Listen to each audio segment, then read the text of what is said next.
નમસ્કાર વિદ્યાર્થી મિત્રો, વર્લ્ડ ઇન બોક્સની યુટ્યુબ ચેનલમાં હું નિર્મલ લેરડા આપ સર્વે વિદ્યાર્થી મિત્રોનું હાર્દિક સ્વાગત કરું છું. મિત્રો, આપણી ફ્રી લેક્ચર વાળી જે સિરીઝ છે એના અંતર્ગત કમ્પ્યુટર વિષયને લઈ અને આપણે મોટા ભાગના ચેપ્ટર પૂરા કરેલા છે. અને લાસ્ટ સેશનની અંદર પણ આપણે એવું ઇમ્પોર્ટન્ટ ચેપ્ટર જેને સાયબર સિક્યોરિટી એટલે કે કમ્પ્યુટર સિક્યોરિટીને લઈ અને આપણે લાસ્ટ લેક્ચર જોયો.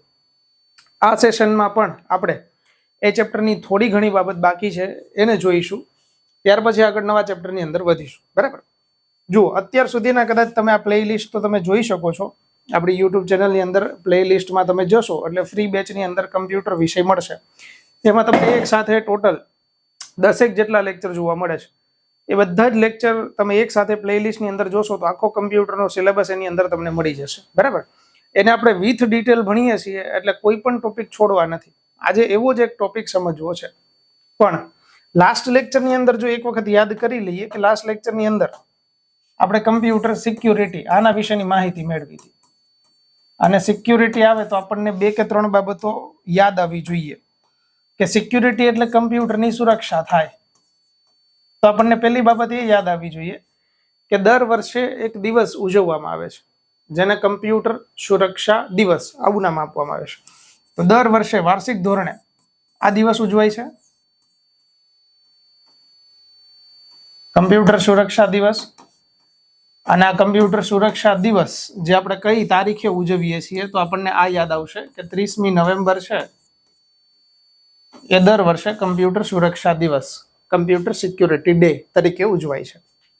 બીજું કે સિક્યુરિટી ચેપ્ટરની અંદર કમ્પ્યુટર સુરક્ષાની વાત આવે તો કમ્પ્યુટરની સુરક્ષાની જરૂર એટલા માટે પડે છે કેમ કે કમ્પ્યુટરને નુકસાન પહોંચતું હોય એટલા માટે. અને કમ્પ્યુટરને નુકસાન જે પહોંચે છે એ વાયરસના કારણે પહોંચે છે, જેની આપણે લાસ્ટ લેક્ચરની અંદર ડિટેલમાં ચર્ચા કરી છે. વાયરસ શબ્દ આવતા 2-3 બાબતો યાદ આવવી જોઈએ કે વાયરસ લેટિન ભાષાનો શબ્દ હતો અને વાયરસ એટલે કમ્પ્યુટરનો વાયરસ અહીંયા ચર્ચા કરવી છે. અને કમ્પ્યુટરનો વાયરસ એટલે શું? તો એવી વસ્તુ કે જે કમ્પ્યુટરમાં દાખલ થઈ અને નુકસાન પહોંચાડતી હોય. અને વાયરસની પ્રથમ વખત વ્યાખ્યા આપનાર વ્યક્તિ પણ આપણને યાદ આવશે. એને આપણે જોન વોન ન્યુમાન આવું નામ આપતા હતા. તો આ વ્યક્તિ દુનિયાના પ્રથમ વ્યક્તિ છે જેમણે વાયરસ એટલે શું આવું પ્રતિપાદન કરેલું છે. તો આ વ્યક્તિને આપણે વાયરસના પિતા નહીં કહીએ એવું લાસ્ટ લેક્ચરની અંદર આપણે જોયું હતું કે આ વ્યક્તિને આપણે વાયરોલોજી ના પિતા કહીએ છીએ. ત્યારથી આગળ ઘણા બધા વાયરસ છે એની ચર્ચા કરી હતી. જેમ કે એક વાયરસ આપણે આ જોયો હતો જેનું નામ છે ક્રીપર.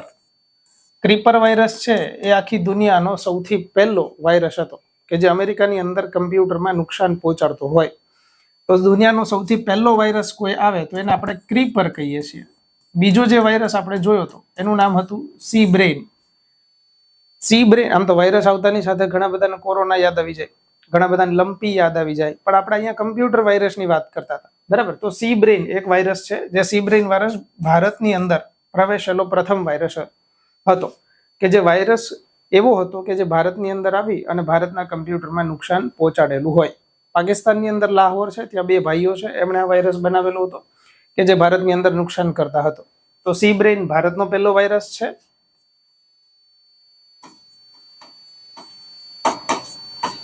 જ્યારે ક્રીપર આખી દુનિયા માટેનો પ્રથમ વાયરસ છે.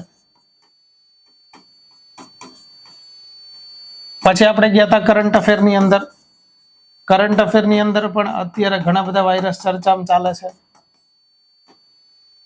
જેમ કે કંજક્ટિવ વાયરસ, આંખને લગતો વાયરસ. પણ એની વાત અહીંયા નથી, આપણે તો કમ્પ્યુટરના વાયરસની વાત કરીએ છીએ. તો આપણને આવું યાદ આવવું જોઈએ કે લાસ્ટ લેક્ચરની અંદર આપણે આ જોયું હતું પેગાસસ આ વાયરસ છે ચર્ચામાં ચાલે છે. તમારે મને કોમેન્ટમાં અત્યારે લખીને આપવાનું છે કે પેગાસસ વાયરસ છે એ કયા દેશે બનાવેલો હતો અથવા તો એ વાયરસ કેવો પ્રકારનો વાયરસ હતો. પેગાસસ વાયરસ પછી આપણે ઘણા સમયથી ચર્ચામાં ચાલતો હોય અને ભારતમાં અત્યારે ચર્ચામાં આવ્યો હોય એવો વાયરસ પણ આપણે જોયો હતો જેનું નામ છે રેન્સમવેર. તો રેન્સમવેર વાયરસ એવો હતો કે જે ખંડણીખોર વાયરસ હતો, પૈસા માંગતો હોય એવો વાયરસ હતો. દિલ્હીની એમ્સ હોસ્પિટલ છે એની અંદર તાજેતરમાં આ વાયરસે નુકસાન પહોંચાડેલું હતું. બીજા ઘણા વાયરસ આપણે જોયા હતા, જેમ કે એક હતું કીલોગર. કીલોગર વાયરસનું કામ હતું કમ્પ્યુટરમાં દાખલ થઈ કીબોર્ડ દ્વારા થતી તમામ પ્રક્રિયાઓની નોંધ રાખવી. ત્યારથી આગળ એક વાયરસ જોયો હતો જેને આપણે વોર્મ આવું નામ આપ્યું હતું, બોમ્બ નહીં, વોર્મ. તો વાઇઝલી ઓર્ગેનાઇઝડ રિપ્લેસિંગ મશીન આવું કંઈક નામ હતું. જો આ બધી જ વસ્તુ આપણે અગાઉના લેક્ચરમાં જોઈ છે, એટલે હું થોડોક ફાસ્ટ બોલું છું કેમ કે આ રિવિઝન થાય છે આપણું. તો વોર્મ વાયરસ છે એ કમ્પ્યુટરમાં દાખલ થઈ અને આપમેળે તમામ ફાઇલની નકલ બનાવતો વાયરસ હતો. તો એ વોર્મ આ વાયરસનું નામ હતું. આના જેવો એક વાયરસ એ પણ છે કે જેને આપણે ટ્રોજન હોર્સ આવું નામ આપતા હતા. ટ્રોજન હોર્સ વાયરસ એવો છે કે જે કોઈ સોફ્ટવેરની સાથે છુપાઈ અને કમ્પ્યુટરમાં દાખલ થઈ જશે. તો યસ, તમારા લોકોએ ઘણી બધી કમેન્ટ મારી છે કે સર પેગાસસ વાયરસ છે એ, જે નથી ખબર એના માટે કહી દઉં છું. પેગાસસ વાયરસ છે એ જાસૂસી વાયરસ હતો અને આ વાયરસ છે કયા દેશે બનાવેલો હતો? તો ઇઝરાયલ દેશે બનાવેલો હતો. તો આ પણ ચર્ચામાં ચાલે છે. તો આની ચર્ચા આપણે લાસ્ટ લેક્ચરમાં કરી હતી. બીજું કે લાસ્ટ સેશનની અંદર એક સૌથી વધારે ઇમ્પોર્ટન્ટ ટોપિક આપણે જોઈ ગયા, જેને આપણે હેકર આવું નામ આપ્યું હતું. હેકર એટલે તો સર જે હેક કરે એ. તો કમ્પ્યુટરને હેક કરી અને કંઈ ને કંઈ નુકસાન પહોંચાડવાની ભાવના હોય તો એને આપણે હેકર કહીએ છીએ, જે સામાન્ય રીતે યુઝરની જાણકારી વગર કમ્પ્યુટરને ક્યાંક ને ક્યાંક હેક કરી રહેતા હશે. આવા હેકરના પણ પ્રકારો ઘણા બધા છે, જેને આપણે લાસ્ટ લેક્ચરની અંદર જોયા. જેમ કે એક હેકર છે એને આપણે આવું નામ આપ્યું હતું, વ્હાઇટ હેટ હેકર. બીજો હેકર જે છે એને આપણે આવું નામ આપ્યું હતું, બ્લેક હેટ હેકર. ત્યારથી આગળનો એક હેકર જે છે એને આપણે રેડ હેટ હેકર આવું કીધું હતું. ત્યારથી આગળ એક હેકર છે જેને બ્લુ હેટ હેકર આવું કીધું હતું. અને ત્યારથી આગળ એક પાંચમો હેકર આપણે જોયો હતો, જેને આપણે કીધું હતું ગ્રે હેટ હેકર. તો આવા હેકરે આપણે લાસ્ટ લેક્ચરની અંદર જોયા હતા. ક્લિયર? તો આની પણ ચર્ચા આપણે લાસ્ટ લેક્ચરની અંદર કરી છે. આજે આજના સેશનમાં એ જ ચેપ્ટરને આપણે આગળ વધારવું છે અને એ ચેપ્ટરને આગળ વધારતા એક ટોપિક આપણે ભણવો છે, જેને કહેવાય ડેટા ટ્રાન્સમિશન. પહેલી વસ્તુ એ કે શબ્દ આ છે ડેટાનું ટ્રાન્સમિશન. ટ્રાન્સમિશનનો અર્થ સામાન્ય રીતે થાય આદાન પ્રદાન. તો અહીંયા કોના આદાન પ્રદાન કરવાની વાત છે? તો સર ડેટાને આદાન પ્રદાન કરવાની વાત છે. ડેટા આદાન પ્રદાન કરવું એટલે શું? તો ઉદાહરણ તરીકે માની લો કે હું એક કમ્પ્યુટર અહીંયા રાખું છું, બીજું એક કમ્પ્યુટર છે એને હું અહીંયા રાખી દઉં. આ કમ્પ્યુટર વચ્ચે કોઈ પણ વિસ્તાર હોય કે ભાઈ આ કમ્પ્યુટર કોઈ એક શહેરમાં છે, આ બીજા કોઈ શહેરમાં છે, તો હું જ્યારે આ કમ્પ્યુટરમાંથી બીજા કોઈ કમ્પ્યુટરમાં કોઈ ફાઇલ અથવા તો કોઈ ડેટા મોકલીશ તો આ માહિતીનું આદાન પ્રદાન થયું. તો માહિતીનું આદાન પ્રદાન એટલે એને આપણે અંગ્રેજીની અંદર ડેટાનું ટ્રાન્સમિશન આવું કહીએ છીએ. જ્યારે એક કમ્પ્યુટરમાંથી અન્ય કમ્પ્યુટરમાં કોઈ ફાઇલ સેન્ડ થાય છે, કોઈ માહિતી મોકલાય છે, તો એ ઘણી બધી રીતે મોકલી શકાતી હોય. ઠીક છે કે એના માધ્યમ આપણી જોડે ઘણા બધા હોય. ઇન્ટરનેટનું માધ્યમ છે તો એના થકી આપણે મોકલીએ, એના અંદર પણ આપણે ઈમેલથી મોકલીએ, કોઈ સોશિયલ મીડિયા પ્લેટફોર્મ થકી મોકલીએ, યા તો બીજી કોઈ પણ રીતે મોકલીએ. તો માધ્યમ ઘણા બધા છે મોકલવાના.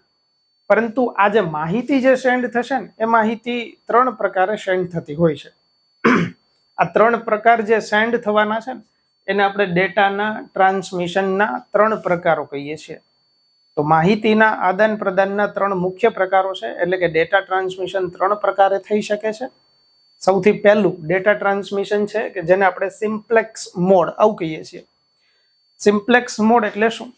તો સિમ્પ્લેક્સ મોડ એટલે એવી વસ્તુ છે કે જેમાં કોઈ એક જગ્યાએથી કોઈ અન્ય જગ્યાએ જ્યારે માહિતીનું આદાન પ્રદાન થશે તો કોઈ એક જ બાજુ માહિતીનું આદાન પ્રદાન થશે. કોઈ એક બાજુ એટલે શું? એક ઉદાહરણથી સમજીએ કે માની લો આ કમ્પ્યુટરનું નામ A છે, આ કમ્પ્યુટરનું નામ B છે. માની લો કે એ કમ્પ્યુટર છે એ માહિતી મોકલનાર હોય અને B જે કમ્પ્યુટર છે એ માહિતી મેળવનાર હોય. તો વિચારો કે જ્યારે એ કમ્પ્યુટર છે એ સામેના B કમ્પ્યુટરની અંદર કોઈ માહિતી મોકલશે, આ રીતે માની લો કે માહિતી મોકલી અહીંયાથી, તો આ જે છે સિમ્પ્લેક્સ મોડ થશે કે મોકલનાર છે ને એ ફક્ત એક જ કામગીરી કરશે, એ ખાલી મોકલી જ શકશે, એ કોઈ પણ માહિતી મેળવી નહીં શકે. તો અહીંયા એ કમ્પ્યુટર છે મોકલનાર છે તો એનું કામ ખાલી ને ખાલી માહિતી મોકલવાનું છે. તો એ એક તરફ માહિતી B તરફ મોકલે છે બી જે કમ્પ્યુટર છે એ માહિતી મેળવનાર છે, તો બી કમ્પ્યુટરનું કામ મેળવવું છે, તો આનો અર્થ એવો છે કે બી કમ્પ્યુટર ખાલી ને ખાલી માહિતી રિસીવ કરશે, એ માહિતી સામે મોકલી નહીં શકે. તો અહીંયા બે કમ્પ્યુટર છે, બેયના કાર્યો અલગ અલગ તમે જોશો કે એ કમ્પ્યુટર મોકલનાર છે તે ખાલી મોકલી શકે છે, એ મેળવી નથી શકતું. જ્યારે બી છે મેળવનાર છે, તો બી ફક્ત ને ફક્ત માહિતી મેળવી શકશે, એ કોઈ પણ માહિતી મોકલી નથી શકતું. તો આવું જે એક તરફથી અન્ય તરફ એક જ તરફ થતું માહિતીનું આદાન પ્રદાન છે એને સિમ્પ્લેક્સ મોડ કહેવાય. સિમ્પ્લેક્સ મોડ તમે અને હું આપણા જાહેર જીવનમાં ઉપયોગ કરીએ છીએ. ઉદાહરણ તરીકે માની લો કે હું તમને એમ કહું કે ભાઈ સિમ્પ્લેક્સ મોડનું ઉદાહરણ જોવું હોય તો સિમ્પ્લેક્સ મોડનું ઉદાહરણ આપણે લઈ શકીએ સર્વસામાન્ય સ્પીકર. સ્પીકર જે છે સિમ્પ્લેક્સ મોડ ઉપર કામ કરે છે. શું કામ? કેમ કે વિચારો, સ્પીકરનું કામ છે આપણને માહિતી પહોંચાડવાનું, આપણને ઓડિયો માહિતી પહોંચાડે છે. સ્પીકર કોઈ માહિતી લઈ નથી શકતું, તો સ્પીકર ફક્ત મોકલશે જ માહિતી, એ મેળવી નહીં શકે. તો સ્પીકર જ્યારે માહિતી મોકલે છે તે ફક્ત આપવાનું કામ કરે છે, તો એક જ તરફ માહિતીનું આદાન પ્રદાન થયું. તો સ્પીકર છે એ સિમ્પ્લેક્સ મોડની અંદર આવે. આવી જ રીતે તમે ઉદાહરણ પ્રિન્ટર આનું પણ લઈ શકો છો. પ્રિન્ટરનું કામ છે પ્રિન્ટ કરીને આપવાનું, તો પ્રિન્ટર છે પ્રિન્ટ કરીને પેજ આપે છે, તો એ ફક્ત પ્રિન્ટ કરી આપશે, એ બીજી કોઈ માહિતી અથવા કોઈ પેજ અંદર લઈ શકતું નથી. પછી તમે એમ કહો કે સર પ્રિન્ટર ઘણા એવા હોય છે કે જેમાં અમે ઢાંકણું ખોલીએ ને તો અંદર અમે પેજ મૂકી શકીએ છીએ, તો એ ઝેરોક્સ મશીન થઈ ગયું. અને એની ઉપર સ્કેનર હોય કે જેની ઉપર આપણે પેજ મૂકીએ છીએ, તો એ સ્કેનર છે, તો સ્કેનરનું કામ લેવાનું છે. અને નીચે પ્રિન્ટર જોડી દીધું છે, એ ભેગું મશીન છે. પણ જો ફક્ત તમે પ્રિન્ટરને વિચારો તો ખાલી ને ખાલી પ્રિન્ટરનું કામ છે કોઈને કોઈ પેજ આપવું. તો જ્યારે પ્રિન્ટર કોઈ માહિતી તમને આપે છે તો એ કયા ડેટા ટ્રાન્સમિશનના મોડ ઉપર ચાલે છે? તો સિમ્પ્લેક્સ મોડ ઉપર ચાલે છે. આઈ હોપ કે આપણને સમજાણું છે કે મોકલનાર હશે ફક્ત મોકલી શકશે, મેળવનાર હશે ફક્ત મેળવી શકશે. આના સિવાય બીજી કોઈ માહિતી અહીંયા થશે નહીં. કોઈ એક જ તરફ માહિતીનું આદાન પ્રદાન થાય તો એને સિમ્પ્લેક્સ મોડ આવું કહીએ છીએ. આનાથી આગળ એક ડેટા ટ્રાન્સમિશનનો પ્રકાર એ છે કે જેને હાફ ડુપ્લેક્સ મોડ આવું કહેવાય છે. જો હાફ ડુપ્લેક્સ મોડની અંદર થશે શું? ફરી પાછું ઉદાહરણ આપણે જે લીધું હતું એ જ લઈએ એટલે આપણને સમજવામાં સરળતા રહેશે. અગેન અહીંયા એ નામનું કમ્પ્યુટર રાખું છું, અહીંયા બી નામનું કમ્પ્યુટર રાખું છું. જોજો, સિમ્પ્લેક્સ મોડની અંદર થતું હતું એવું કે કોઈ એક વસ્તુ એક જ કામ કરી શકતું હતું, ખાલી મોકલે તો મોકલે છે, ખાલી મેળવે તો ખાલી મેળવે છે. અહીંયા એના કરતાં થોડુંક આગળ વધશે કે એ કમ્પ્યુટર છે એ બે કાર્ય કરી શકે અને બી કમ્પ્યુટર છે એ પણ બે કાર્ય કરી શકે. એ કમ્પ્યુટર છે એ મોકલી પણ શકે, જ્યારે એ કમ્પ્યુટર મેળવી પણ શકે, તો મોકલી શકે અને મેળવી શકે. અને અહીંયા બી કમ્પ્યુટર છે એના પણ બે કાર્યો છે. બી કમ્પ્યુટર પણ કોઈ ફાઇલ મોકલી શકશે અને કોઈ ફાઇલ મેળવી પણ શકશે. તો અહીંયા બંને કમ્પ્યુટર બે કાર્યો કરતા તમને જોવા મળશે કે માની લ્યો એ કમ્પ્યુટરે કોઈ ફાઇલ મોકલી, આ ફાઇલ આ રીતે જાય છે, તો આ જ્યારે સેન્ડ થાય છે તો એની કામગીરી છે મોકલવાની. હવે વિચારો કે જ્યારે બી છે એ પાછી કોઈ ફાઇલને મોકલશે ત્યારે એની કામગીરી મેળવનારની બનશે. તો એ જે છે એના અહીંયા બે કામ થયા. પહેલું કામ થયું મોકલનાર તરીકે અને બીજું કાર્ય એનું થયું મેળવનાર તરીકે. તો એની બે કામગીરી થઈ, મોકલનારે બને છે અને મેળવનારે બને છે. તો બી ને વિચારવું હોય તો બી આવી રીતે જ થશે. બી છે એ મોકલનાર બનશે, એટલે કે મોકલી શકે છે અને મેળવી પણ શકે છે. તો અહીંયા બાબત સિમ્પ્લેક્સ મોડ કરતાં થોડીક અલગ એ રીતે છે કે સિમ્પ્લેક્સ મોડમાં એક જ તરફ ગતિ થતી હતી, અહીંયા બંને તરફ ગતિ થશે. બે કમ્પ્યુટર મોકલી શકે અને મેળવી શકે. પરંતુ એક બાબત ખાસ યાદ રાખવી છે કે હાફ ડુપ્લેક્સ મોડ આમાં મેળવી શકાય ને મોકલી તો શકાય જ, પરંતુ કોઈ એક જ સમયે એક જ બાબત થશે. માની લો એ કમ્પ્યુટર છે એ બી ને ફાઇલ મોકલે છે, ત્યારે બી કંઈ નહીં કરી શકે ને એ કંઈ નહીં કરી શકે. એ મોકલે છે તો ખાલી મોકલી જ શકાય અને સામેવાળો મેળવી શકે. જ્યારે એ છે એ બી ને ફાઇલ મોકલતું હોય ત્યારે એવું નહીં થાય કે બી છે એ સામે એને મોકલે તો એ છે એ મોકલતું હોય અને એ છે મેળવતું હોય. બે કાર્ય એક સાથે નહીં થાય, કોઈ પણ એક જ કાર્ય એક જ સાથે થશે. કે જો મોકલે છે તો મોકલી જ શકાય, પછી રાહ જોવાની છે, સામેથી આવે છે તો મેળવી શકાય. તો બે કામગીરી થાય પણ એક જ સમય એક જ થાય, કાં મોકલી શકો કાં તો તમે મેળવી શકો. તો આ જે ડેટા ટ્રાન્સમિશનનો પ્રકાર થયો એને હાફ ડુપ્લેક્સ મોડ આવું કહેવાય છે. હવે હાફ ડુપ્લેક્સ મોડ જે છે એને કદાચ ઉદાહરણ સાથે સમજવું હોય તો આની અંદર આપણે વોકી ટોકી આને લઈ શકીએ છીએ. તમે વોકી ટોકી ફોન છે એને કદાચ જોયેલા હોય તો કે વોકી ટોકી ફોન છે ને આ રીતે રાખીને ઊભા હોય લોકો અને એ લોકો વાત કરતા હોય, તો અહીંયાથી જ્યારે કોઈ વ્યક્તિ બોલશે ત્યારે સામેવાળો વ્યક્તિ ફક્ત સાંભળશે અને એ છેલ્લે બોલશે, પછી બોલશે ઓવર એમ. તો ઓવર એમ બોલે એટલે સામેવાળા વ્યક્તિ સમજી જાય કે હવે એમની વાત પૂરી થઈ, હવે એમને બોલવાનું છે. તો એ વ્યક્તિ સામેવાળો જ્યારે બોલશે ત્યારે અહીંયા ઉભેલો વ્યક્તિ ફક્ત સાંભળશે. તો મોકલી શકાય છે ને મેળવી શકાય છે, પણ એક સમયે એક જ વસ્તુ થાય છે. તો આ જે ડેટા ટ્રાન્સમિશન થયું એને હાફ ડુપ્લેક્સ મોડ આવું નામ આપીએ છીએ. તો આઈ હોપ કે આપણને સમજાણું કે જો સિમ્પ્લેક્સ મોડ હોય તો એક જ કામ થાય, ડુપ્લેક્સ મોડ હોય તો બે કામ થાય, પરંતુ એક સમયે એક જ થાય. આનાથી આગળ લાસ્ટ ડેટા ટ્રાન્સમિશનનો પ્રકાર, જેને આપણે ફૂલ ડુપ્લેક્સ કહીએ છીએ. મારા મત મુજબ તમે આ બે સમજ્યા છો ને એટલે હવે તમને ફૂલ ડુપ્લેક્સ તો સમજાઈ જ ગયું હશે, પણ છતાં ઉદાહરણ આવું છે આનું. આપણે જે લીધું છે એ જ ઉદાહરણ કે અહીંયા એ છે, અહીંયા બી છે. ફૂલ ડુપ્લેક્સ મોડમાં થશે શું? ફૂલ ડુપ્લેક્સ મોડમાં બે કમ્પ્યુટર છે એ ફાઇલ મોકલી શકે, મેળવી શકે અને કોઈ પણ સમયે મેળવી મોકલી શકાય. કે જ્યારે એ છે એ કોઈ ફાઇલ મોકલે છે એ જ સમયે એ છે એ કોઈ ફાઇલ મેળવી પણ શકતું હોય. એટલે કે એક જ સમયે એક જ પ્રક્રિયા નહીં, પરંતુ એક જ સમયે બે પ્રક્રિયા થાય. તમે મોકલી શકો, તમે મેળવી શકો. સામે બી કમ્પ્યુટર છે એ એવી રીતે થાય કે એ કોઈ ફાઇલ મેળવતું હોય ત્યારે એ છે એ બીજા કોઈ ફાઇલને મોકલી શકતું હોય. આ જે પ્રક્રિયા છે એને આપણે ફૂલ ડુપ્લેક્સ મોડ કહીએ છીએ. આ ફૂલ ડુપ્લેક્સ મોડ જે છે એ તો તમે બધા અત્યારે યુઝ કરો છો. મોટા ભાગે 90% લોકો જે મને અત્યારે જુએ છે એ મોબાઈલ ફોન ઉપરથી જુએ છે. તો મોબાઈલ ફોન જે છે એ આપણે આનું ઉદાહરણ લઈ શકીએ ફૂલ ડુપ્લેક્સનું. કારણ કે મોબાઈલ ફોન ઉપર જ્યારે કોઈ વાતચીત થતી હોય ત્યારે તમે બોલો છો તો સામેવાળા વ્યક્તિ સાંભળે છે, અને સામેવાળા બોલતા હોય ત્યારે તમે સાંભળી શકો છો. તો તમે બોલી શકતા હોય ને સામે સાંભળી શકતા હોય, તો બે વસ્તુ એક સાથે થાય છે. તો જે મોબાઈલમાં થતી વાતચીત છે એ કયા ડેટા ટ્રાન્સમિશન અંતર્ગત આવે છે? તો એ ફૂલ ડુપ્લેક્સ મોડ અંતર્ગત આવે છે. તો આવી રીતે 3 ડેટા ટ્રાન્સમિશનના પ્રકારો થયા. પહેલો જે છે એને સિમ્પ્લેક્સ મોડ કહીએ છીએ. અચ્છા, સિમ્પ્લેક્સ મોડનું હજી એક ઉદાહરણ આપી દો. તમે અત્યારે મને જે યુટ્યુબ ઉપરથી જુઓ છો એ સિમ્પ્લેક્સ મોડ છે. કારણ કે હું બોલું છું ને તમે ફક્ત મને જોઈ શકો છો. તમે બોલશો તો અત્યારે હું નહીં સાંભળી શકું. તો અત્યારે મારું કામ ફક્ત તમને વિડીયો લેક્ચર પહોંચાડવાનું છે અને તમારું કામ ફક્ત જોવાનું છે. તો આ જે છે આપણા વચ્ચેનું ડેટા ટ્રાન્સમિશન જે થાય છે અત્યારે એ સિમ્પ્લેક્સ મોડ ઉપર થાય છે. ક્લિયર? તો આ બાબત આપણને સમજાઈ જશે.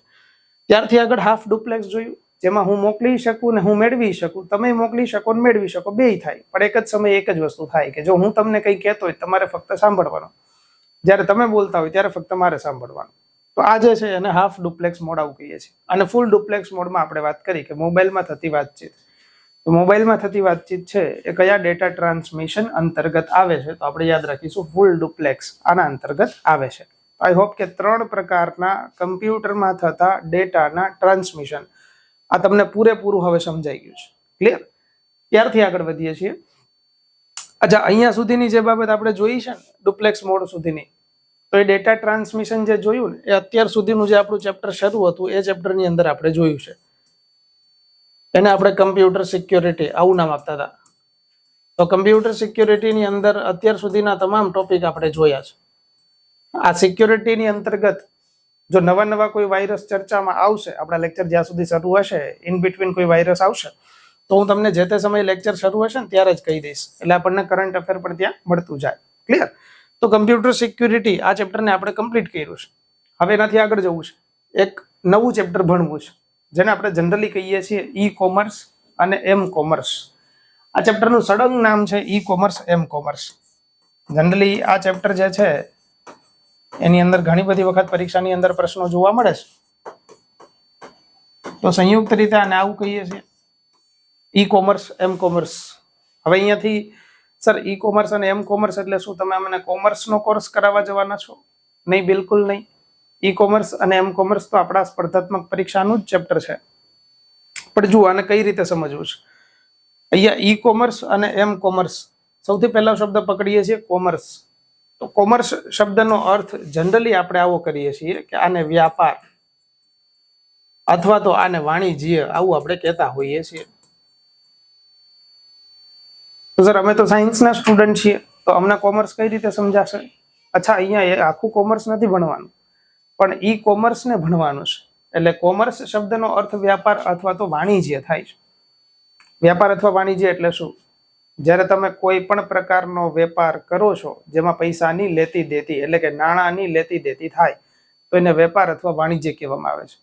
તો જ્યારે નાણાંની લેતી દેતીનો પ્રશ્ન ક્યાંય પણ કોઈ પણ વ્યવહારમાં આવે તો એ કોમર્સ તરીકે ઓળખાય, વાણિજ્ય તરીકે ઓળખાય. હવે અહીંયા આગળ એક શબ્દ ઉમેરી દીધો છે કોમર્સની આગળ, જેને કહેવાય છે ઈ કોમર્સ. તો ઈ એટલે ઇલેક્ટ્રોનિક કોમર્સ. આનો સામાન્ય અર્થ આવો થશે. માની લો કે ઈ કોમર્સ કહીએ તો આપણે આને ઇલેક્ટ્રોનિક કોમર્સ આવું કહીએ છીએ. તો ઇલેક્ટ્રોનિક કોમર્સ એટલે શું? કોમર્સ એટલે તો વેપાર અને વાણિજ્ય થયું, પણ ઇલેક્ટ્રોનિક એટલે શું? સામાન્ય રીતે ઇલેક્ટ્રોનિક નો અર્થ આપણે વીજાણું આવું કરીએ છીએ. આ વીજાણું શબ્દ તો પ્યોર ગુજરાતી થયો એટલે તમને કદાચ એમાં નહીં સમજાય, પણ ઇલેક્ટ્રોનિક કોમર્સ એટલે શું? તો જ્યારે કોઈ પણ પ્રકારનો વેપાર અથવા વાણિજ્ય કોઈ ઈ માધ્યમથી, ઇલેક્ટ્રોનિક માધ્યમથી કરવામાં આવે, એટલે કે કોઈ કમ્પ્યુટર ઉપરથી યા તો કોઈને કોઈ મોબાઈલ ઉપરથી કરવામાં આવે તો એને જનરલી આપણે ઈ કોમર્સ અથવા એમ કોમર્સ કહીએ છીએ. હજી આમાં ક્યાંય પલ્લે પડતું એવું લાગતું નથી. એક સર્વ સામાન્ય ઉદાહરણ આપી દઉં છું, આપણે લગતું જ ઉદાહરણ છે. તમે ઘણી બધી વખત પુસ્તક જે આપણે વાંચવાના છે એ ઓનલાઈન પરચેઝ કરતા હશો. જેમ કે વર્લ્ડ બોક્સની પબ્લિકેશનની વેબસાઇટ છે, એના ઉપર ઘણા બધા પુસ્તકો ઉપર ઘણું બધું ડિસ્કાઉન્ટ મળતું હોય. તો માની લો તમે વર્લ્ડ બોક્સની વેબસાઇટ ઉપર જઈ અને અચ્છા બીજાની તો શું કામ વાત કરીએ, આપણે આપણી જ વાત કરીએ. માની લ્યો કે તમે મારું પુસ્તક મગાવો છો, કરવી જ છે તો આપણી જ કરાય વાત. કમ્પ્યુટરનું પુસ્તક તમે માની લો મગાવો છો, હું તમને કહેતો નથી મગાવવાનું છે, પણ આ તો માની લો કે તમે કમ્પ્યુટરનું પુસ્તક મગાવો છો. જો તમારી પાસે લેપટોપ છે, તમારી પાસે કમ્પ્યુટર છે, તમે લેપટોપ ઉપર બેસી અને વર્લ્ડ બોક્સની વેબસાઇટ ઓપન કરી અને તમે મારું પુસ્તક કમ્પ્યુટરનો ઓર્ડર કરો છો. એમાં તમે વર્લ્ડ બોક્સને પેમેન્ટ પણ કરશો વેબસાઇટ ઉપર, પછી તમને પુસ્તક તમારા ઘરે પહોંચશે. તો આ જે વ્યવહાર થયો એની અંદર તમે નાણાં ચૂકવા એનો અર્થ એવો થયો કે તમે વેપાર અથવા વાણિજ્ય કર્યું. હવે આ વેપાર અથવા વાણિજ્ય તમે કમ્પ્યુટરના માધ્યમથી કરો છો, તમે લેપટોપના માધ્યમથી કરો છો.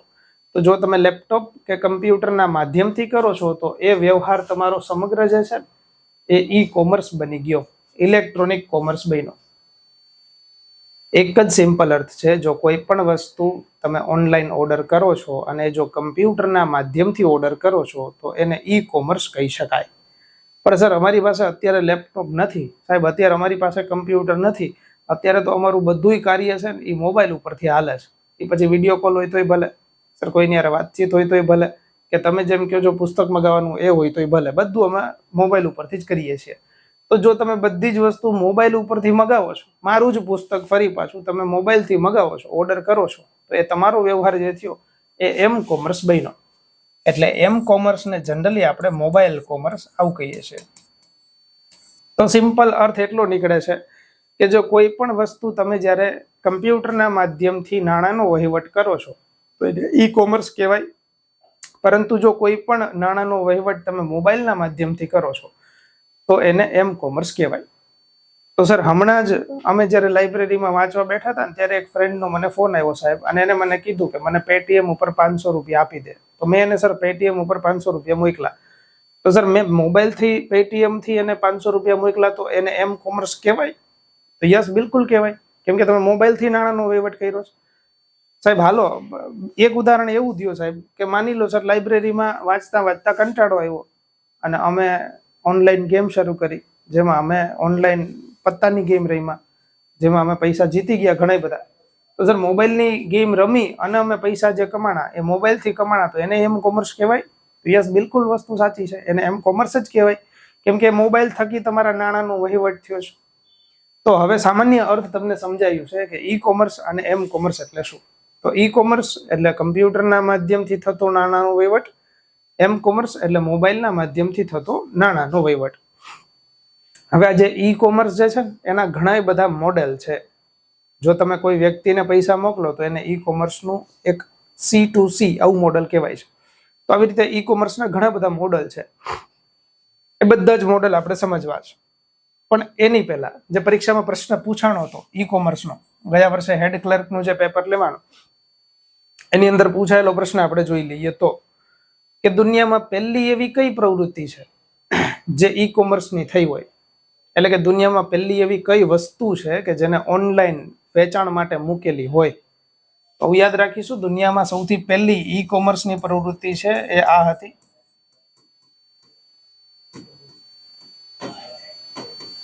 દુનિયામાં પહેલી ઓનલાઈન જે પ્રવૃત્તિ થઈ હતી એ પ્રવૃત્તિ હતી ઓનલાઈન પુસ્તકોનું વેચાણ. ઓનલાઈન પુસ્તકોનું જે વેચાણ થયું છે એ દુનિયામાં સર્વપ્રથમ વખત ઈ કોમર્સની પ્રવૃત્તિ બની હતી. તો હેડ ક્લર્કની અંદર પ્રશ્ન એ પૂછાણો કે દુનિયાની સર્વપ્રથમ ઈ કોમર્સની પ્રવૃત્તિ જણાવો. તો ઓનલાઈન પુસ્તકોનું વેચાણ. પ્રશ્ન એ સ્વાભાવિક છે થવો જોઈએ કે સર આવી પ્રવૃત્તિ દુનિયામાં પહેલી વખત કોણે કરી છે? તો હું તમને એવું કહી શકું કે ટકલાભાઈ છે એમણે કરી છે. પણ સર એનાથી અમને ખબર નથી પડતી. તો તમારા માટેનો જવાબ આ છે કે આપણે એમેઝોન આને ઓળખીએ છીએ. એમેઝોન જે છે ને, અચ્છા એમેઝોન વેબસાઇટ ઉપર તો અત્યારે બધી વસ્તુ મળે છે સર, નાનીથી લઈને મોટી તમામ વસ્તુઓ મળે છે. પણ એમેઝોન આની શરૂઆત જે થઈ હતી એ એમેઝોનની શરૂઆત પુસ્તકના વેચાણથી થઈ હતી. તો સર તમે અહીંયાથી એવું નામ શું કામ બોલ્યા? કારણ કે એમેઝોન એના ઓનર એને આપણે ઓળખીએ છીએ જેફ બેઝોસ આ વ્યક્તિ છે. તો એમેઝોન જે છે એ જેફ બેઝોસની પોતાની કંપની છે અને જેફ બેઝોસની એમેઝોન જે છે ને એમણે પહેલી શરૂઆત પુસ્તકો વેચવાથી કરી હતી. આનો અર્થ એવો થયો કે દુનિયામાં પ્રથમ વખત ઈ કોમર્સ આની પ્રવૃત્તિ છે એ ઓનલાઈન પુસ્તકોનું વેચાણ આવું થયું. ક્લિયર? અચ્છા તમારા માટેનો પ્રશ્ન આપી દઉં. જેફ બેઝોસ છે ને એની એમેઝોન એક તો કંપની છે, એમની સ્પેસ સાથે જોડાયેલી પણ એક કંપની છે. જેવી રીતે આપણે સ્પેસ એક્સ એટલે કે એલોન મસ્ક આને ઓળખીએ છીએ, એવી રીતે જેફ બેઝોસ આની પણ સ્પેસ સાથે જોડાયેલી એક કંપની છે. જો કદાચ તમને ખબર હોય તો આપી દો કોમેન્ટની અંદર, અધરવાઇઝ હું હમણાં તમને આપી દઈશ. તો આપણે અહીંયા ઈ કોમર્સના અલગ અલગ મોડેલની ચર્ચા કરવી છે. ટોટલ 9 પ્રકારના મોડેલ છે, સાંભળજો, એને આપણે ભણવા છે. આની અંદર સૌથી પહેલું જે મોડેલ છે એને આપણે જોઈ લઈએ. પહેલું મોડેલ છે એને આપણે નામ આપીએ છીએ B2B મોડેલ. B2B મોડેલ મારા મતે તો ઘણા બધાને જો B2B મોડેલના પૂરા નામ પણ ખબર છે, પણ B2B એટલે આપણે આને કહીએ છીએ બિઝનેસ ટુ બિઝનેસ. સર આટલું સહેલું છે છતાંય પણ ઘણી વખત એવું બનતું હોય કે અહીંયા ઘણા વિદ્યાર્થી એવા છે, પણ યુટ્યુબની આપણે શરૂઆત જ ફ્રી લેક્ચરની એટલે કરી હતી કે કોઈ વ્યક્તિ એવું છે જેને કંઈ નથી ખબર પડતી, એને કમ્પ્યુટરની સાથે બધા વિષયોનું વધારે નોલેજ મળે. એટલે પહેલું મોડેલ છે બિઝનેસ ટુ બિઝનેસ. તો બિઝનેસ ટુ બિઝનેસ જે મોડેલ છે એની અંદર કઈ કઈ બાબત છે કે જે તમને આવડવી જોઈએ, જે ઈ કોમર્સની અંદર હોય તો એની ચર્ચા કરવી છે. ઈ કોમર્સની પહેલી પ્રવૃત્તિ છે તો બિઝનેસ ટુ બિઝનેસ. હું તમને એક સામાન્ય ઉદાહરણ આપું છું. માની લો કે બિઝનેસ ટુ બિઝનેસ આ મોડેલની અંદર એક ચર્ચા કરી લઈએ. એક બહુ સામાન્ય ઉદાહરણથી ચર્ચા કરીએ છીએ. એક બહુ સામાન્ય ઉદાહરણ જેનાથી તમને આઈડિયા આવી જશે. એક સર્વસામાન્ય ઉદાહરણ. માનો કે હું તમને એમ કહું કે મારે એક મોબાઈલ ઓનલાઈન પરચેઝ કરવો છે. હવે હું માની લો ઓનલાઈન મોબાઈલ ઓર્ડર કરું છું અને સેમસંગનો મોબાઈલ મગાવું છું. સમજો કે હું સેમસંગનો મોબાઈલ મગાવું છું અને આ સેમસંગનો મોબાઈલ છે ને હું એમેઝોનમાંથી મગાવું છું. તો એમેઝોનમાંથી મેં પરચેઝ કર્યો સેમસંગનો મોબાઈલ ફોન. તો શું એમેઝોન પોતે સેમસંગનો મોબાઈલ બનાવશે? તો જવાબ આવે ના. એમેઝોન તો સર સેમસંગ જે કંપની છે ને એ સેમસંગ કંપની પાસેથી મોબાઈલ મગાવશે અને પછી એ મને આપશે. તો વિચારો કે આમાં સેમસંગ કંપની અને એમેઝોન કંપની આ બે વચ્ચે માહિતીનું આદાન પ્રદાન, પૈસાની લેવડ દેવડ થશે. તો એમેઝોન અને સેમસંગ વચ્ચે જે થયેલું નાણાંનું લેવડ દેવડ છે એને બિઝનેસ ટુ બિઝનેસ કહીએ. એક વેપારી અન્ય વેપારીને જ્યારે કોઈ નાણાંનો વહીવટ કરે તો એને બિઝનેસ ટુ બિઝનેસ કહેવાય. તો સર આની અંદર હોલસેલર વેપારી છે એ કોઈ રિટેલ વેપારીને માલ વેચે તો એની અંદર નાણાંની લેવડ દેવડ થાય તો એને બિઝનેસ ટુ બિઝનેસ કહેવાય. તો યસ, એને બિઝનેસ ટુ બિઝનેસ કહેવાશે. શરત માત્ર એટલી છે કે નાણાંનો વહીવટ ઓનલાઈન થતો હોવો જોઈએ. તો ઈ કોમર્સનું પહેલું મોડેલ બિઝનેસ ટુ બિઝનેસ, આ તમને સમજાઈ જશે. બીજું મોડેલ આના જેવું જ છે જેને B2G આવું કહીએ છીએ. B2G આનો અર્થ થાય business to government. Business to government એટલે વ્યાપારીથી કોઈ સરકાર તરફ થતું નાણાંનું પ્રદાન. માની લો કે સરકાર પાસેથી મારે કોઈ બિઝનેસ શરૂ કરવો છે તો મેં MSME આના અંતર્ગત મેં માની લો 10 લાખ રૂપિયાની લોન લીધી. નહીં આપે કોઈ મને, પણ કદાચ વિચારી લ્યો કે MSME માંથી સરકાર પાસેથી મેં 10 લાખની લોન લીધી અને હું મારા પોતાના ક્લાસીસ શરૂ કરું છું. હું ક્લાસીસ જ્યારે શરૂ કરું તો હું પોતે ધંધાદારી પેઢી બનીશ, તો હું વેપારિક માણસ બનીશ અને એ જ 10 લાખનું વ્યાજ મારે ગવર્નમેન્ટને ચૂકવવાનું થશે. તો વ્યાજ જે હું ચૂકવીશ એ હું બિઝનેસમેન છું અને સરકારને હું ચૂકવીશ, તો બિઝનેસ ટુ સરકાર, ત્યાં સુધી વ્યાજની જે વેચાણ થશે, વ્યાજનું જે નાણાંની લેવડ દેવડ થશે, એ બિઝનેસ ટુ ગવર્મેન્ટ મોડલ થશે. એ લઈ શકો છો કે વર્લ્ડ ઇનબોક્સ એકેડમી છે એ પોતાના ક્લાસીસનું જે કંઈ પણ બિલ આવે છે એ સરકારને ચૂકવે છે. તો વર્લ્ડ ઇનબોક્સ બિઝનેસ છે, ત્યાંથી સામે સરકારને કોઈ નાણાંની લેવડ દેવડ પૈસામાં કરે છે અને એ ઓનલાઈન કરે છે ચૂકવણી બિલની, તો એ બિઝનેસ ટુ ગવર્મેન્ટ મોડલ થાય. આના જેવું ત્રીજું જે મોડલ છે એને બિઝનેસ ટુ કન્ઝ્યુમર આવું કહેવાય છે. તો બિઝનેસ ટુ કન્ઝ્યુમર કહી શકો, બિઝનેસ ટુ કસ્ટમર કહી શકો. તો બિઝનેસ ટુ કન્ઝ્યુમર કે બિઝનેસ ટુ કસ્ટમર જે છે એમાં સેમ વસ્તુ બનશે કે કોઈ વેપારી છે એ કોઈ કર્મચારીને અથવા તો કોઈ વ્યક્તિને કોઈ પણ પ્રકારની નાણાંની લેવડ દેવડ કરે.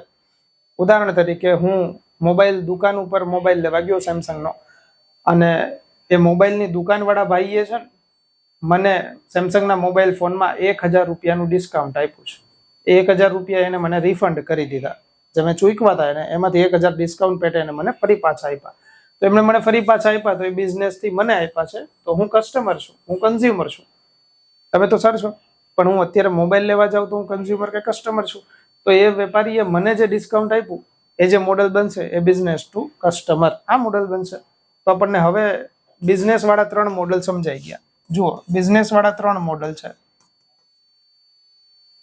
આ બિઝનેસના 3 મોડલ જે છે એને આપણે આવી રીતે ભણ્યા. પહેલું ભણ્યા B2B, બિઝનેસ ટુ બિઝનેસ. બીજું ભણ્યા B2G, બિઝનેસ ટુ ગવર્મેન્ટ. અને ત્રીજું ભણ્યા B2C, બિઝનેસ ટુ કન્ઝ્યુમર. આના જેવું હવે જે ચોથું મોડેલ આપણે ભણવું છે એને આપણે G2G કહીએ છીએ. G2G એટલે હવે તમને સમજાઈ જશે કે આને ગવર્મેન્ટ ટુ ગવર્મેન્ટ કહેવાય.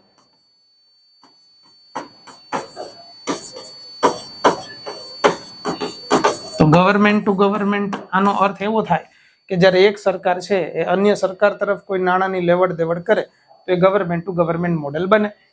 ઉદાહરણ તમને મગજમાં આવવા જ માંડ્યા હશે, પણ છતાંય હું તમને આપી દઉં કે કોઈ એક યોજના છે, માની લો યોજના કેન્દ્ર સરકારની છે, એ યોજના લાગુ પાડવાની છે રાજ્ય સરકારને. અથવા તો કોઈ વિકાસનું કામ છે, કોઈ ગામની અંદર કોઈ બ્રિજ બનાવવાનો છે, તો એ બ્રિજ બનાવવા માટે કેન્દ્ર સરકાર પૈસાની ફાળવણી કરશે. તો કેન્દ્ર સરકાર રાજ્યને પહેલા પૈસા આપશે, પછી રાજ્ય છે એનું વિકાસનું કામ કરશે. તો અહીંયા કેન્દ્ર સરકાર છે એ સરકાર છે એટલે ગવર્મેન્ટ છે, અને રાજ્ય સરકાર છે એ પણ સરકાર છે. તો કેન્દ્રથી રાજ્ય સરકાર તરફ થતું નાણાંનું પરિવર્તન. તો અહીંયા નાણાં જે મોકલાય છે એ ગવર્મેન્ટ એક મોકલે છે, બીજી ગવર્મેન્ટને મોકલે છે, તો ગવર્મેન્ટ ટુ ગવર્મેન્ટ થાય. એવી જ રીતે જીએસટીની ચૂકવણી તમે લઈ શકો છો. એક રાજ્ય સરકાર અન્ય રાજ્ય સરકારને કોઈ જીએસટીની ચૂકવણી કરે તો એ પણ ગવર્મેન્ટ ટુ ગવર્મેન્ટ આ મોડેલ બનશે. કોઈ એવો ટેક્સ, કોઈ એવો કર કે જે રાજ્ય સરકાર ઉઘરાવે છે પણ કેન્દ્રને મોકલે છે, તો રાજ્ય સરકાર કેન્દ્ર સરકારને જે કોઈ નાણાંની ચૂકવણી, કરની ચૂકવણી કરે એ પણ તમે અહીંયા ગવર્મેન્ટ ટુ ગવર્મેન્ટ આ મોડલની અંદર લઈ શકશો. તો આઈ હોપ કે તમને ગવર્મેન્ટ ટુ ગવર્મેન્ટ આ મોડલ સમજાઈ ગયું છે. આના જેવું હજી એક મોડલ છે જેને આપણે સમજી લઈએ, જેને આપણે G2C આવું કહીએ છીએ.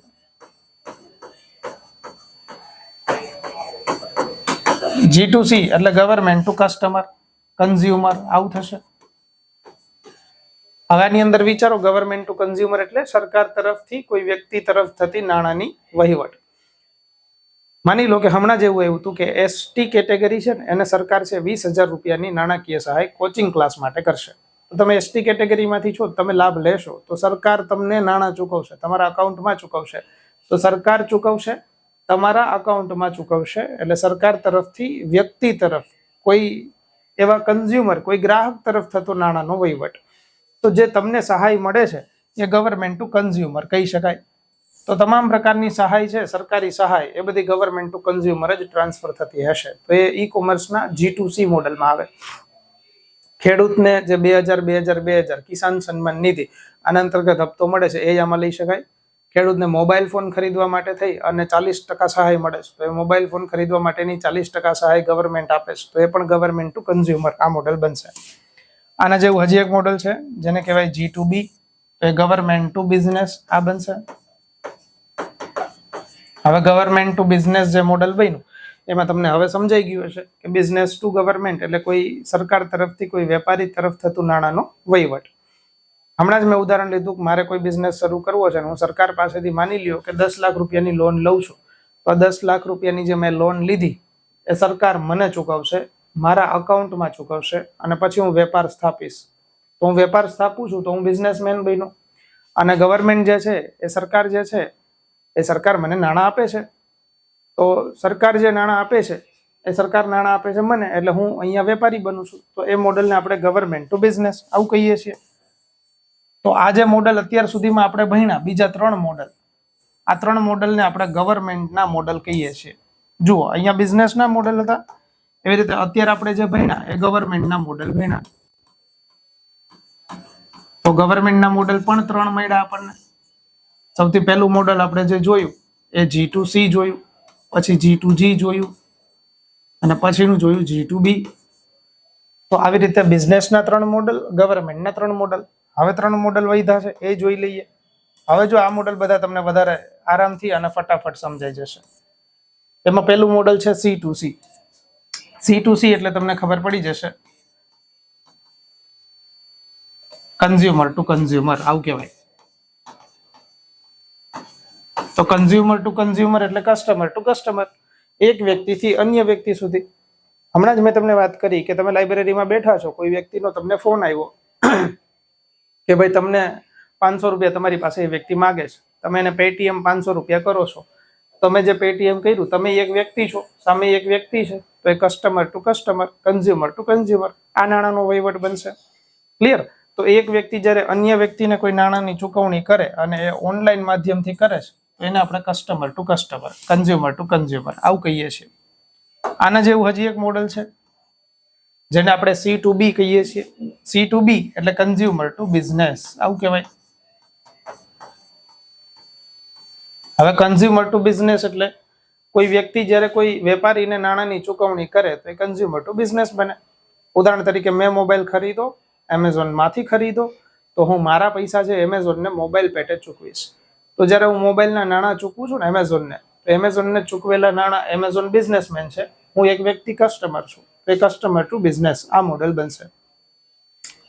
માની લ્યો કે તમે ચા પીવા ગયા, તમે ચા પીધી અને પૈસા રોકડા ચૂકવા એમ નથી, તમે મોબાઈલથી સીધું પેટીએમ કરી દો છો 20 રૂપિયા, તો તમે પેટીએમ કરો છો, તમે કસ્ટમર છો, સામે ચા વાળા ભાઈ બિઝનેસમેન છે, તો એ તમારા તરફથી સામે બિઝનેસમેનને થયેલો નાણાંનો વહીવટ છે, તો એને કસ્ટમર ટુ બિઝનેસ આવું નામ અપાય છે. અચ્છા, આ જે કસ્ટમર ટુ બિઝનેસ મોડેલ જોયું એના જેવું જ હજી એક મોડેલ છે, અને એ મોડેલ આપણું લાસ્ટ છે. આટલું ડિટેલ એટલા માટે મોડેલની ચર્ચા કરીએ છીએ કેમ કે પરીક્ષાની અંદર પૂછાય ત્યારે આપણને આ વસ્તુ યાદ આવવી જોઈએ. યસ, તો છેલ્લું જે મોડેલ છે એને આપણે C2G આવું કહીએ છીએ. અને C2G એટલે કન્ઝ્યુમર અથવા તો કસ્ટમર ટુ ગવર્મેન્ટ આવું કહેવાય. તો કસ્ટમર ટુ ગવર્મેન્ટ એટલે કોઈ વ્યક્તિ નાણાંની ચૂકવણી કરે અને એ કોઈ સરકારને કરે તો એ કસ્ટમર ટુ ગવર્મેન્ટ બને. ઉદાહરણ તરીકે આપણા ઘરેથી જે લાઇટ બિલ આપણે ચૂકવીએ છીએ એ સરકારને ચૂકવીએ છીએ. તો આપણે સૌ માણસો છીએ, એટલે કે આપણે સૌ વ્યક્તિ છીએ, કન્ઝ્યુમર છીએ, ગ્રાહક છીએ, સામે સરકારને ચૂકવણી કરીએ છીએ. તો આપણા ઘરેથી થતું લાઇટ બિલનું પેમેન્ટ જો ઓનલાઈન ચૂકવણી કરો તો C2G આ મોડલ બને. આપણા ઘરે આવતો વેરો, જે મકાન વેરો છે, એને આપણે ઓનલાઈન ચૂકવણી કરીએ તો કસ્ટમર ટુ ગવર્મેન્ટ મોડલ બને. અત્યારે હાલ ઇન્કમ ટેક્સ રિટર્ન ફાઇલ કરવાની છેલ્લી તારીખ હતી, તો એ છેલ્લી તારીખ માની લો કે આપણે જે ઇન્કમ ટેક્સ સરકારને ભરીએ છીએ, આપણા દ્વારા ચૂકવાતો ટેક્સ સરકારને જાય છે, તો એ કસ્ટમર ટુ ગવર્મેન્ટ આ મોડલ બનશે. તો આ મોડલ પણ છેલ્લું હતું જેને આપણે કસ્ટમર ટુ ગવર્મેન્ટ કીધું. તો ફાઇનલી સર ઈ કોમર્સ જે શબ્દ આપણે બોલીએ છીએ ને એના ટોટલ 9 મોડલ થયા, અને આ 9 મોડલ હવે તમારી સામે લખેલા છે. જો કસ્ટમરના પણ 3 મોડલ થયા, customer to business, customer to customer અને કસ્ટમર ટુ ગવર્મેન્ટ. હવે આઈ હોપ કે તમારી સામે 9 મોડેલ છે, બિઝનેસના 3, ગવર્મેન્ટના 3 અને કસ્ટમરના 3. તો ઈ કોમર્સની અંદર આવતા ટોટલ 9 મોડેલ વિથ ડિટેલ ચર્ચા કરીશ ઉદાહરણ સાથે, એટલે હવે આપણને આ ઈ કોમર્સ સમજાઈ જશે. અચ્છા સર, તો આ ઈ કોમર્સ તો સમજાઈ ગયું, તો આ એમ કોમર્સમાં મોડેલ આવે? તો યસ, એમ કોમર્સમાં આ જ 9 મોડેલ આવશે. એમ કોમર્સ એટલે જે ચૂકવણી તમે કમ્પ્યુટરથી નથી કરતા, મોબાઈલથી કરો છો, તો એને એમ કોમર્સ કહેવાય. તો આઈ હોપ કે હવે આપણને આ 9 મોડલ છે એ ઈ કોમર્સ અને એમ કોમર્સના સમજાઈ ગયા હશે. ક્લિયર? ચલો, તો ઈ કોમર્સ, એમ કોમર્સ, આ ચેપ્ટર આપણને બિલકુલ ધ્યાનથી સમજાઈ ગયું છે. હવે એના જેવી એક ચર્ચા કરવી છે જેને આપણે જનરલી ક્લાઉડ કમ્પ્યુટિંગ આવું કહીએ છીએ. આ બધા જ ચેપ્ટર હવે આપણા કમ્પ્યુટર વિષયના છેલ્લા ચેપ્ટર છે, બહુ નાના ચેપ્ટર છે, જેને આપણે ક્લાઉડ કમ્પ્યુટિંગ કહીએ છીએ. ક્લાઉડ કમ્પ્યુટિંગ જે છે એ ક્લાઉડ કમ્પ્યુટિંગનો અર્થ શું થાય? તો જો ક્લાઉડ એટલે અર્થ થાય વાદળ. અચ્છા સર, તો ક્લાઉડ એટલે વાદળ થાય? યસ, ક્લાઉડ એટલે વાદળ જ થાય. અને કમ્પ્યુટિંગ એટલે કમ્પ્યુટરની અંદર આવતો ડેટા. તો જો ક્લાઉડ એન્ડ કમ્પ્યુટિંગ એટલે શું? હું એક સામાન્ય ઉદાહરણથી આપું છું. કદાચ મેમરી ચેપ્ટર આપણે ભણ્યા ને એની અંદર ક્લાઉડ આપણે સમજ્યા હતા. આને ફરી પાછું સમજીએ છીએ કે માની લો તમારી પાસે મોબાઈલ ફોન છે અને તમારા મોબાઈલ ફોનમાં ઇનબિલ્ટ સ્ટોરેજ કેપેસિટી છે ને 64 GB, 64 GB છે. આ 64 GB કરતાં વધારે ડેટા જ્યારે તમારે ભરવો હોય તો તમે ઓનલાઈન ડેટા સ્ટોર કરી શકો. અને ઓનલાઈન આવી ઘણી બધી કંપનીઓ છે જે તમને ઓનલાઈન ડેટા સ્ટોર કરવાની પરમિશન આપતી હોય. તો જ્યારે આપણા મોબાઈલ ફોનની અંદર 64 GB નો ડેટા ફૂલ ભરાઈ જાય છતાંય ઓનલાઈન આપણે તમામ પ્રકારનો ડેટા જ્યારે સ્ટોર કરવાની વાત કરીએ તો આ 64 GB થી વધારાનો જે ડેટા છે એ વધારાનો બધો જ ડેટા આપણે ક્લાઉડની અંદર સ્ટોર કરી શકીએ. અને આ ક્લાઉડ એટલે ઓનલાઈન ડેટા સ્ટોર કરવાનું એક પ્લેટફોર્મ. ક્લિયર? તો ક્લાઉડ કમ્પ્યુટિંગ એટલે શું? તો વધારાનો તમામ ડેટા જ્યારે આપણે અહીંયા કોઈ એક એવા આભાસી સર્વરમાં સ્ટોર કરીએ છીએ તો એને ક્લાઉડ કમ્પ્યુટિંગ કહીએ છીએ. ક્લાઉડ કમ્પ્યુટિંગ છે એ ક્લાઉડ કમ્પ્યુટિંગના પણ ઘણા બધા મોડેલ છે. જેવી રીતે આપણે ઈ કોમર્સ, એમ કોમર્સની વાત કરી એવી રીતે ક્લાઉડ કમ્પ્યુટિંગનું પહેલું મોડેલ જેને આપણે કહીએ છીએ સાસ. અચ્છા, સાસ એટલે શ્વાસ સર? ના, એવો શ્વાસ નહીં સર, મારો શ્વાસ તો એક ના, એવું નહીં, એ એક નહીં, એવા તો ઘણા બધા શ્વાસ છે આપણા. પણ અહીંયા કમ્પ્યુટિંગના મોડેલની વાત કરવી છે. એટલે સાસ એટલે શું? તો યાદ રાખીશું સોફ્ટવેર એઝ અ સર્વિસ. તો સોફ્ટવેર એઝ અ સર્વિસ એટલે શું? જો દુનિયામાં ઘણી બધી કંપની એવી છે કે જો તમારે કોઈ બિઝનેસ સ્થાપવો છે, એની અંદર કોઈ સોફ્ટવેર બનાવવો પડે એમ છે અને આ સોફ્ટવેર બનાવવાનો ખર્ચો ઘણો બધો આવે એમ છે. જ્યારે તમારો બિઝનેસ છે ને તમારે 6 મહિના જ ચલાવો છે તો પછી આવા સોફ્ટવેર નવા બનાવવાની જરૂર નથી. દુનિયામાં ઘણી બધી કંપની એવી છે કે જેને પોતે સોફ્ટવેર બનાવેલા છે, એ તમને 6 મહિના પૂરતું એ સોફ્ટવેર છે ભાડા પટ્ટે આપશે. તો તમે નવો સોફ્ટવેર બનાવો, એનો ખર્ચો કરવો એના કરતાં 6 મહિના પેટે ભાડા પટ્ટે આ સોફ્ટવેર લઈ લઈએ. તો જે કંપની પાસેથી તમે 6 મહિના સુધી કોઈ સોફ્ટવેર ભાડા પટ્ટે ખરીદશો એ જે મોડેલ છે એને આપણે સોફ્ટવેર એઝ અ સર્વિસ આવું કહીએ છીએ. આના જેવી જ એક સર્વિસ છે જેને કહેવાય પાસ. તો સર પાસ ખાવાની વાત છે? નહીં. જો પાસ એટલે કહેવાય પ્લેટફોર્મ એઝ અ સર્વિસ. પહેલામાં સોફ્ટવેર તમે ભાડા પટ્ટે લેતા હતા, પણ હવે માની લો કે તમે પોતે સોફ્ટવેર ડેવલપર છો, તમે પોતે સોફ્ટવેર બનાવો છો. તો તમારે સોફ્ટવેર બનાવવા માટે થઈ અને એવી ઘણી બધી સિસ્ટમની જરૂર પડશે, એવા ઘણા બધા કમ્પ્યુટરની જરૂર પડશે, એવા ઘણા બધા પ્લેટફોર્મની જરૂર પડશે કે જેના થકી તમે સારામાં સારો સોફ્ટવેર બનાવશો. અને એ સોફ્ટવેર બનાવવાનું તમારે 6 મહિના પૂરતું જ ચલાવવું છે માનો, પછી તમારે એ સોફ્ટવેર બનાવવાની જરૂર નથી પડવાની. તો હવે આ 6 મહિના પૂરતો સોફ્ટવેર બનાવવા માટે થઈને એવું કોઈ પ્લેટફોર્મ વધારે ખર્ચો કરીને બનાવવાની જરૂર નથી. અહીંયા ઘણી બધી કંપનીઓ એવી છે કે જે સોફ્ટવેર તો આપતી હતી, હવે ઘણી બધી કંપની એવી છે કે જે તમને એક પ્લેટફોર્મ પૂરું પાડશે, જે પ્લેટફોર્મ તમે ભાડા પટ્ટે ખરીદી અને આ પ્લેટફોર્મ પરથી તમે સોફ્ટવેર એવા ઘણા બધા બનાવી શકો છો. તો અહીંયા જે તમે પ્લેટફોર્મ ભાડા પટ્ટે ખરીદશો ઓનલાઈન માધ્યમથી તો એને કહેવાય પ્લેટફોર્મ એઝ અ સર્વિસ. તો આ જે છે એને ક્લાઉડ કમ્પ્યુટિંગનું પાસ સર્વિસ મોડલ કહેવાય. આના જેવું હજી એક સર્વિસ મોડલ છે, જે સર્વિસ મોડલને આપણે IaaS આવું કહીએ છીએ. IaaS એટલે ઇન્ફ્રાસ્ટ્રક્ચર એઝ અ સર્વિસ. આ જે ઇન્ફ્રાસ્ટ્રક્ચર એઝ અ સર્વિસ છે ને એનું પોતાનું બીજું નામ આવું જુઓ, હાર્ડવેર એઝ અ સર્વિસ. તો ઇન્ફ્રાસ્ટ્રક્ચર ઉપરથી ન સમજાય તો હાર્ડવેર શબ્દ ઉપરથી તમને કદાચ સમજાઈ જશે. અહીંયા એ સર્વિસ છે કે જેને હાર્ડવેર એઝ અ સર્વિસ કહેવાય. માની લો કે તમારે ઓનલાઈન ગેમ રમવી છે અને એ ગેમ છે ને બહુ હાઈ વર્ક સ્ટેશન વાળી છે, બહુ હાઈ લોડ કેપેસિટી વાળી છે. આ ગેમ રમવા માટે તમારે કમ્પ્યુટર છે ને હાઈ ખરીદવું પડે એમ છે. અને આ ગેમ તમારે રમવી છે 2 દિવસ, 10 દિવસ, મહિનો દિવસ પૂરતી, પછી તમારે ગેમ નથી રમવી. તો 1 મહિના માટે આવી ગેમ રમવા માટે થઈ અને વધારે ખર્ચો કરીને એવું હાઈ કમ્પ્યુટર ખરીદવાની જરૂર નથી. દુનિયામાં ઘણી બધી કંપનીઓ એવી છે કે જે તમને એવા કમ્પ્યુટરની સુવિધા આપશે, ઓનલાઈન સુવિધા આપશે કે જે ઓનલાઈન તમે એનું કમ્પ્યુટર છે ને એની સ્ટોરેજ કેપેસિટી ઉપયોગ કરી શકો, એના હાર્ડવેર ઉપયોગ કરી શકો અને એના હાર્ડવેર તમે ભાડા પટ્ટે ઓનલાઈન ખરીદી શકો છો. તો જ્યારે તમે એવા કોઈ ઇન્ફ્રાસ્ટ્રક્ચર એટલે કે એવું કોઈ હાર્ડવેર ઓનલાઈન તમે ખરીદો છો તો એ જે સર્વિસ છે એને ક્લાઉડ કમ્પ્યુટિંગની IaaS એટલે ઇન્ફ્રાસ્ટ્રક્ચર એઝ અ સર્વિસ અથવા તો HAAS એટલે હાર્ડવેર એઝ અ સર્વિસ આ કહેવામાં આવે છે.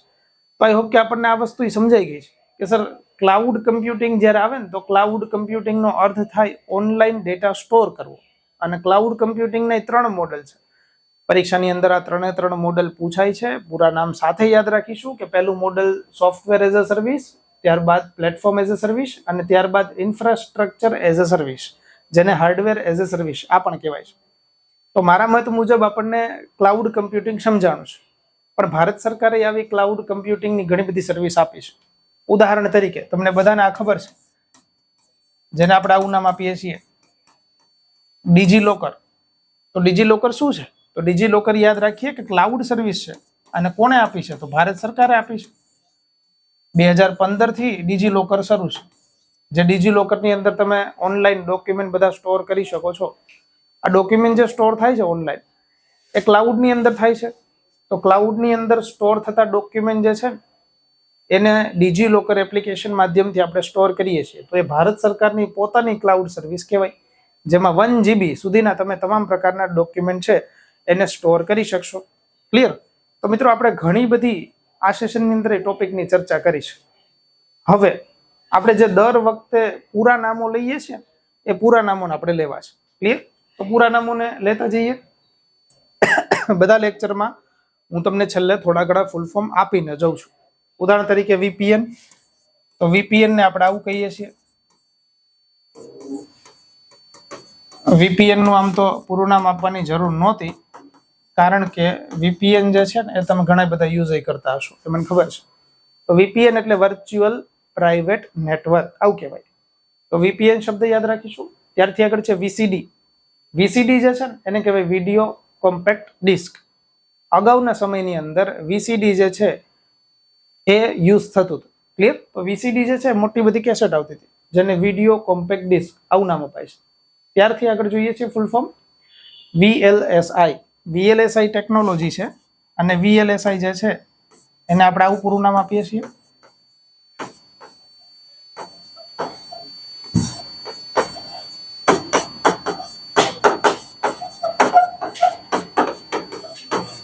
VLSI આવે તો આપણે એને વેરી લાર્જ સ્કેલ ઇન્ટિગ્રેશન આ પ્રકારની ટેકનોલોજી કહીએ છીએ. અને કમ્પ્યુટરની ચોથી પેઢી છે એ VLSI ટેકનોલોજી આધારિત હતી. ત્યારથી આગળ છે SCSI. SCSI એટલે small computer system interface. Small computer system interface આ એક પ્રકારનો કેબલ છે જે હાર્ડ ડિસ્કની અંદર જોડાતો હોય. ત્યારથી આગળ છે SIU. SIU એટલે બોલાય સિરિયલ ઇન્ટરફેસ યુનિટ. તો SIU એટલે સિરિયલ ઇન્ટરફેસ યુનિટ, આને યાદ રાખીશું. ત્યારથી આગળ છે WAP. WAP એટલે બોલાય વાયરલેસ એપ્લિકેશન પ્રોટોકોલ. તો એક પ્રકારનો પ્રોટોકોલ છે. ત્યારથી આગળ વધીએ છીએ ZIP, ઝોનલ ઇન્ફોર્મેશન પ્રોટોકોલ. તો અચ્છા, ZIP એટલે બીજી ZIP વાળી વાત નથી ભાઈ. ZIP એટલે આપણે બોલીએ છીએ ઝોનલ ઇન્ફોર્મેશન પ્રોટોકોલ. તો આ પણ એક પ્રકારનો પ્રોટોકોલ છે. તો મિત્રો આ સેશનની અંદર, આ લેક્ચરની અંદર આપણે વાત કરી છે કમ્પ્યુટરની અંદર જે સિક્યુરિટી ચેપ્ટર ભણ્યા એનું અંદર આવતો એક ટોપિક ડેટા ટ્રાન્સમિશન. ત્યારથી આગળ આ ચેપ્ટરની અંદર E-કોમર્સ, M-કોમર્સ આની વાત કરી અને E-કોમર્સ, M-કોમર્સના તમામ પ્રકારના મોડલ એની ચર્ચા કરી અને ત્યારથી આગળ ક્લાઉડ કમ્પ્યુટિંગની વાત કરી.